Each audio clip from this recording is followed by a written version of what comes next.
আমন্ত্রণ দেশ বাংলায়, সঙ্গে আছি আমি লাবনুর রহমান। শুরুতেই সংবাদ শিরোনাম। সমস্যা জর্জরিত Noakhali residential school and college, academic ভবন না থাকায় শিক্ষা কার্যক্রম ব্যাহত, শিক্ষার সুষ্ঠু পরিবেশ সৃষ্টির দাবি। এবং হয়রানি এবং অবকাঠামোগত সমস্যায় হিলি স্থল বন্দর দিয়ে কমেছে আমদানি রফতানি, এইচএস কোড নিয়ে জটিলতা সৃষ্টি ও বাড়তি শুল্ক আদায়ের অভিযোগ। শুনছিলেন শিরোনাম, এবারে বিস্তারিত। নানা সমস্যায় জর্জরিত Noakhali residential school and college, academic ভবন না থাকায় প্রতিনিয়ত ব্যাহত হচ্ছে শিক্ষা কার্যক্রম। দ্রুত প্রতিষ্ঠানটির সমস্যা সমাধান করে শিক্ষার সুষ্ঠু পরিবেশ সৃষ্টির দাবি জানিয়েছেন শিক্ষক, শিক্ষার্থী ও এলাকাবাসী। ব্যবস্থা নেওয়ার আশ্বাস দিয়েছে সংশ্লিষ্ট কর্তৃপক্ষ। নোয়াখালী প্রতিনিধি ইয়াকুব নবী ইমনের প্রতিবেদন, জানাচ্ছেন অর্ণব নাসির। এলাকায় শিক্ষা বিস্তারের লক্ষ্যে ২০০৩ সালে নোয়াখালী রেসিডেন্সিয়াল স্কুল ও কলেজটি স্থাপন করেন শিক্ষানুরাগী শাহ মিজানুল হক মামুন। প্রতিষ্ঠার দীর্ঘ ২২ বছরেও প্রতিষ্ঠানটিতে উন্নয়নের ছোঁয়া লাগেনি। এখানে নেই পড়ার সুষ্ঠু পরিবেশ। টিন দিয়ে তৈরি স্কুল ঘরটি ভাঙা, বৃষ্টি হলে উপর থেকে পানি পড়ে, নেই বাউন্ডারি ওয়াল, ফলে নিরাপত্তাহীন শিক্ষা প্রতিষ্ঠানটি। একাডেমিক ভবন না থাকায় ব্যাহত হচ্ছে শিক্ষা কার্যক্রম। আমাদের স্কুলে কোনো উন্নত মানের বেঞ্চ নাই, অনেক সময় ছেলে মেয়েদের দাঁড়িয়ে থাকতে হয়। টিনগুলো ভাঙা চুর আছে, বৃষ্টি হলে পানি পড়ে আর রাস্তাঘাট সব সময় ভিজে থাকে। ক্লাসের সমস্যা, জানালার সমস্যা, ওয়াশরুমে যাইতে সমস্যা হয়, ওয়াশরুমের দরকার। কল আমাদের যে চুরি হয়ে গেছে, আমাদের স্কুলের মোটর চুরি হয়ে গেছে, আমাদের স্কুলে একটা বাউন্ডারির দরকার। শিক্ষা প্রতিষ্ঠানটিতে ভালো পড়ালেখা হয় জানিয়ে একাডেমিক ভবন নির্মাণ সহ সরকারের সহযোগিতা চেয়েছেন প্রতিষ্ঠাতা অধ্যক্ষ। ২০০৩ সাল থেকে এ পর্যন্ত আমরা চেষ্টা চালিয়ে যাচ্ছি। আমরা আশা করি সরকারের বিভিন্ন মন্ত্রণালয়, বিভিন্ন দপ্তর পরিদপ্তরের সহযোগিতা আমরা পাবো এবং আমরা সেই প্রত্যাশায় দিন গুনছি। শিক্ষা প্রতিষ্ঠানটির অবকাঠামো উন্নয়নে সব রকমের সহযোগিতার কথা জানান উপজেলা মাধ্যমিক শিক্ষা অফিসার। এবারে যে শিক্ষা প্রকৌশলের উদ্যোগ থেকে যেগুলো বরাদ্দ সরকারিভাবে লিস্ট করা হয়েছে, সেটা উপজেলা মিটিংয়ে এবং জেলা মিটিংয়ে যতদূর আমি জানি, আমি ছিলাম সেখানে ওনাদের নাম তালিকাভুক্ত করা হয়েছে এবং যথাযথভাবে পাঠানো হয়েছে। নোয়াখালী রেসিডেন্সিয়াল স্কুল অ্যান্ড কলেজের একাডেমিক ভবন সহ অবকাঠামো উন্নয়নের মাধ্যমে শিক্ষার সুষ্ঠু পরিবেশ সৃষ্টি করতে পদক্ষেপ নেবে সরকার, এমনটাই প্রত্যাশা সবার। Desk report, Bangla TV. রাষ্ট্র কাঠামো মেরামতে বিএনপি ঘোষিত ৩১ দফা কর্মসূচি বাস্তবায়ন করার লক্ষ্যে বরিশাল মহানগর বিএনপির উদ্যোগে লিফলেট বিতরণ করা হয়েছে। বিএনপির ভারপ্রাপ্ত চেয়ারম্যান তারেক রহমানের নির্দেশে সোমবার নগরীর সদর রোড দলীয় কার্যালয়ের সামনে থেকে শুরু হয়। পরে ফজলুল হক এভিনিউ হয়ে হাজী মহসিন মার্কেট ডিসি অফিসের সামনে গিয়ে শেষ হয়। এতে নেতৃত্ব দেন মহানগর বিএনপির সিনিয়র যুগ্ম আহ্বায়ক আফরোজা খানম নাসরিন। এ সময় উপস্থিত ছিলেন মহানগর বিএনপির যুগ্ম আহ্বায়ক হালিম মৃধা, মুসা কাজল, জহিরুল ইসলাম লিটু, সদস্য সিরাজুল হক মৃধা সহ আরও অনেকে। আওয়ামী লীগের রাজনৈতিক কার্যক্রম স্থগিত হওয়ায় ব্রাহ্মণবাড়িয়ার বাঞ্ছারামপুরে আনন্দ মিছিল করেছে পৌর বিএনপির সহ বিএনপির বিভিন্ন সংগঠনের নেতাকর্মীরা। বাঞ্ছারামপুর পৌর শহরের প্রধান সড়কে মিছিল অনুষ্ঠিত হয়। এতে বিএনপি, যুবদল, ছাত্রদল ও স্বেচ্ছাসেবক দলের নেতাকর্মীরা অংশগ্রহণ করেন। উপস্থিত ছিলেন জেলা বিএনপির সদস্য ও বাঞ্ছারামপুর পৌর বিএনপির সাধারণ সম্পাদক মোহাম্মদ সালে মুসা, উপজেলা যুবদলের যুগ্ম আহ্বায়ক মোহাম্মদ হানিফ মিয়া, উপজেলা স্বেচ্ছাসেবক দলের সিনিয়র যুগ্ম আহ্বায়ক মাহবুবুর রহমান সহ অন্যান্যরা। কাস্টমসের ও বন্দরের নানামুখী হয়রানি এবং অবকাঠামোগত সমস্যার কারণে দেশের দ্বিতীয় বৃহত্তম দিনাজপুরের হিলি স্থল বন্দর দিয়ে আমদানি রফতানি বাণিজ্য কমে এসেছে। সোমবার Hili customs C&F agent association কার্যালয়ে বন্দরের আমদানি রফতানি বাণিজ্য কমে যাওয়ার বিষয়ে সাংবাদিক সম্মেলনে কথা বলেন সংগঠনটির সভাপতি ফেরদৌস রহমান। পূর্বে ১৫০ থেকে ২০০ ট্রাক বিভিন্ন পণ্য আমদানি হলেও বর্তমানে ২০ থেকে ২৫ ট্রাক পণ্য আমদানি হচ্ছে। সেই সাথে কমেছে সরকারের রাজস্ব আহরণ। এ সময় তিনি বলেন, হিলি স্থল বন্দর দিয়ে যে কোনো পণ্য আমদানি হলেই কাস্টমস সেই পণ্যের এইচএস কোড নিয়ে জটিলতা সৃষ্টি করে। এর ফলে বাড়তি শুল্ক দিতে হয় আমদানিকারকদের। কুষ্টিয়া সদর উপজেলাধীন জুলাই গণ অভ্যুত্থানে আহত সি ক্যাটাগরির জুলাই যোদ্ধাদের আর্থিক অনুদানের চেক প্রদান করা হয়েছে। সকালে জেলা শিল্পকলা একাডেমিতে চেক বিতরণ করা হয়। এতে প্রধান অতিথি ছিলেন জেলা প্রশাসক মোহাম্মদ তৌফিকুর রহমান, কুষ্টিয়া সদর উপজেলা নির্বাহী অফিসার পার্থ প্রতিম শীলের সভাপতিত্বে এ সময় বক্তব্য রাখেন পুলিশ সুপার মোহাম্মদ মিজানুর রহমান সহ অন্যান্যরা। এছাড়াও জুলাই গণঅভ্যুত্থানে আহত 2 জন জুলাই যোদ্ধা শুভেচ্ছা বক্তব্য রাখেন।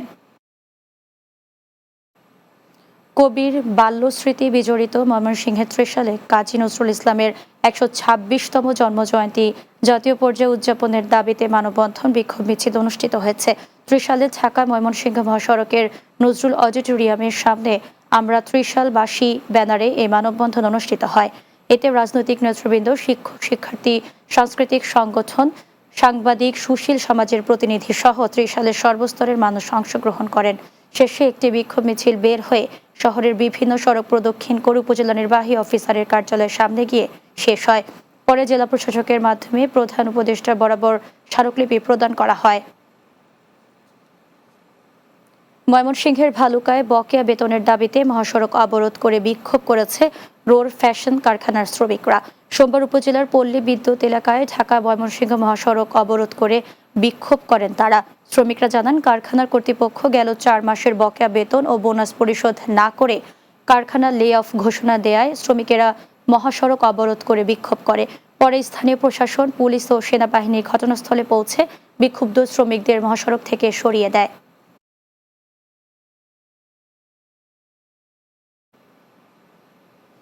দেশ বাংলা নিচ্ছি বিরতি, ফিরে অন্যান্য সংবাদের সাথে আরও যা থাকছে।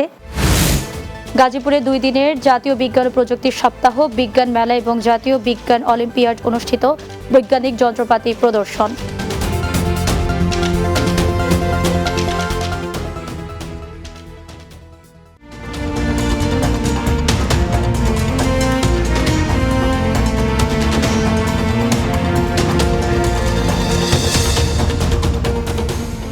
বিরতির পর দেশ বাংলায় স্বাগত আরও একবার। রংপুরে ঐতিহ্যবাহী সংগঠন রংপুর সাহিত্য একাডেমির প্রতিষ্ঠা বার্ষিকী উপলক্ষে বিভিন্ন ক্ষেত্রে অবদান রাখার জন্য জেলার 10 জন গুণী ব্যক্তিকে সংবর্ধনা দেওয়া হয়েছে। টাউন হলে জেলার লেখক, সাংবাদিক, শিল্পী সহ নানা ক্ষেত্রে অবদান রাখার জন্য গুণী ব্যক্তিদের সম্মাননা স্মারক প্রদান করা হয়। এতে অতিথি ছিলেন রংপুর বেগম রোকেয়া বিশ্ববিদ্যালয়ের উপাচার্য অধ্যাপক ডক্টর মোহাম্মদ শওকত আলী, সাংবাদিক মাহবুবুল ইসলাম, লেখক বিমলেন্দু রায়, অধ্যাপক শাহ আলম, কবি দিলরুবা শাহাদত এবং রংপুর বেতারের আঞ্চলিক পরিচালক আব্দুর রহিম সহ আরও অনেকে।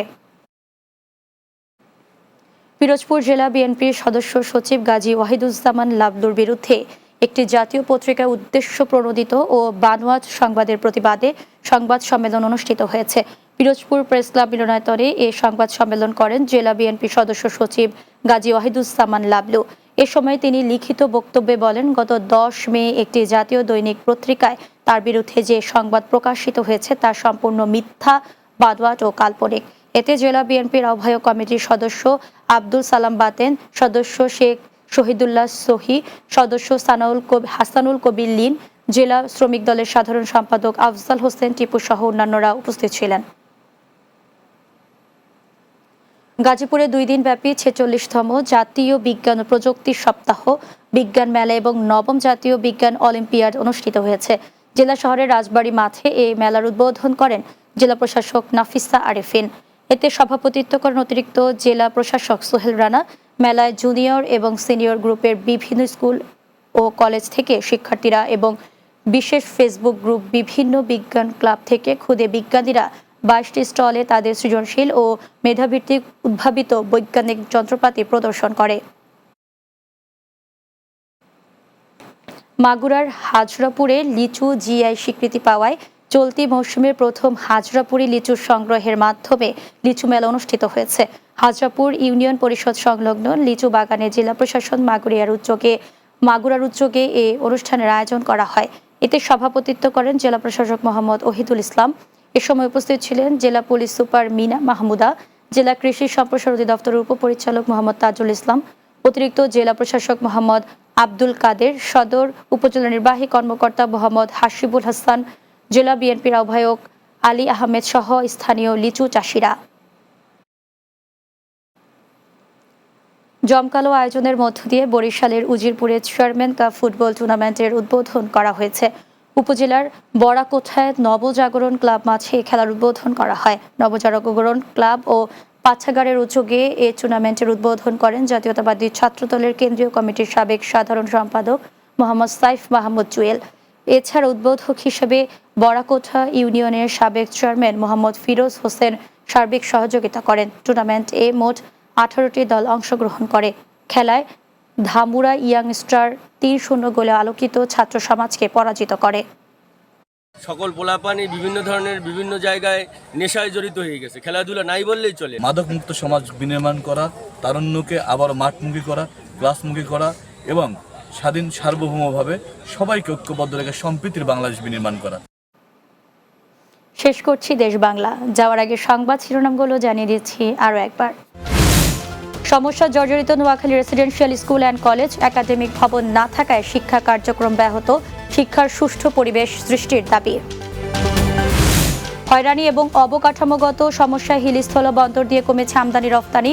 HS কোড নিয়ে জটিলতা সৃষ্টি ও বাড়তি শুল্ক আদায়ের অভিযোগ। এবং গাজীপুরে 2 দিনের জাতীয় বিজ্ঞান ও প্রযুক্তি সপ্তাহ, বিজ্ঞান মেলা এবং জাতীয় বিজ্ঞান অলিম্পিয়াড অনুষ্ঠিত, বৈজ্ঞানিক যন্ত্রপাতি প্রদর্শন।